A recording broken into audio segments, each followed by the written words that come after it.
Dontari Poe took a stand, and Jerry Jones took a stand, and I'll be darned, they're the same stand. Mike Fisher reporting from Frisco in the shadow of the Star, Cowboys headquarters, where Dallas is coming off a loss at Los Angeles, and that's significant in its own right, obviously. Also significant is the fact that Dontari Poe took a knee before the game, the only Cowboy to do so and the only Cowboy ever to do so. He had support from teammates, which we'll get to in a moment. But most importantly, he had support from Jerry Jones. I said this all offseason long as somebody that's known Jerry Jones for 30 years. Yes, he's a businessman. Yes, he's a sportsman. But yes, he's also somebody who has a grasp of history. First of all, because he's part of it, has a grasp of history and wants to be on the right side of it.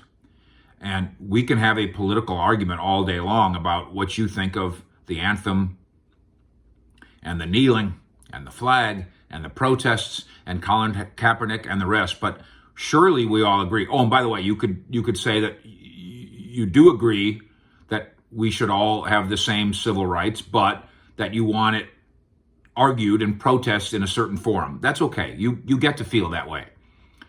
Jerry Jones came around to, as I predicted he would, understanding that part of the beauty of America is we all get to do whatever we want to during the playing of the national anthem.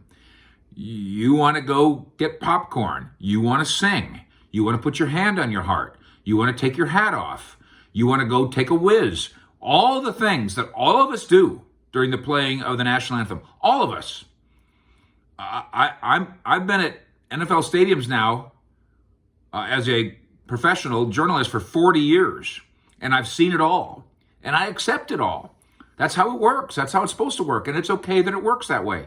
Dontari Poe took a knee, and as I predicted, Jerry Jones ended up on the right side of history, accepting that it's okay for him to do that. Now, Dontari Poe took a knee. He's the only Cowboy to do so. He did have other hands on his shoulders and supportive teammates. He had the gravitas words of Dak Prescott, who told this team, and I'm told this was really important, hey, whatever we do, let's support each other and love each other. That's all.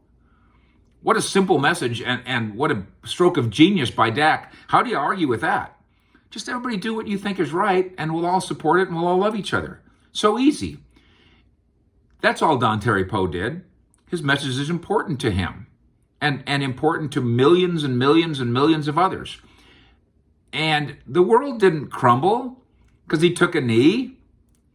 Sponsors didn't unplug because Dontari Poe took a knee. And with all due respect to the handful of Cowboy fans or football fans who said, Dontari Poe, whoever he is, took a knee, and therefore I'm never watching football again. There's probably a handful of that, but by and large, I don't believe you. I don't believe that you're never going to watch sports again. Because if you say I'm never going to watch a sport where anybody takes a knee ever again, well, that would be football, baseball, basketball, hockey, soccer, auto racing, tennis. What are you left with? You're left with you and your friend get to go bowling by yourself. That's what you're left with. So kudos to Dontari Poe for doing what he wanted to do, and kudos to you for doing what you want to do, and kudos to Jerry Jones for understanding ultimately that the right side of history, it's constitutional to, as long as it's within the law, let everybody do what they want to do. And then the football game starts, and then we try to come together in a way that is better than the Cowboys came together against the Rams. Fish in Frisco, out.